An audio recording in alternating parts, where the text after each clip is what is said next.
Everyone, স্নান ধ্যান complete. বেজেও গেছে ঘড়ির কাঁটায় 2:15। আর মেশিন চলছে বাইরে, আওয়াজ পাবে, মানে ওয়াশিং মেশিন, জামা কাপড় কাচা হচ্ছে। কি কি রান্না হয়েছে তোমাদের দেখাই। এই দেখো, এই হচ্ছে সেই কাঁকড়া যেটা সকালবেলায় এনেছে।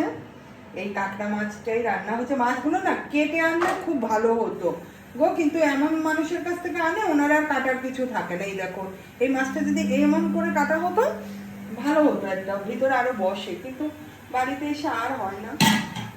এটা কালকে রয়েছে গো, সজনে ডাঁটা সিদ্ধ খেয়ে দেবো। আজকে খুব না স্নান করেনি। এই দেখো, এটা পাঁচ তরকারি, ঠিক আছে। আজকে খুব সিম্পল মেনু, খুব। আর এই রয়েছে একটা আমাদের প্রিয়, আমার ছেলে মেয়ে খায় না, আমরা দুজন খাই। এই যে পার্শে মাছ, পার্শে মাছের ঝোলটা অনেক দিন পরে পার্শে মাছ এনেছে। ওই রাজা গুড্ডু খায় না দেখে আমাদের খাওয়াই হয় না। আর ফোন আর মানে ভিডিও কি করব বলো, একটা জিনিস নিয়ে যদি শুরু করে চিৎকার করতেই থাকে, সেটা নিয়ে আর থামে না। রাজা স্নান করেছিস করতেই আছে। যাই হোক, এই দেখো পার্শে মাছটাও ভীষণ ভালো।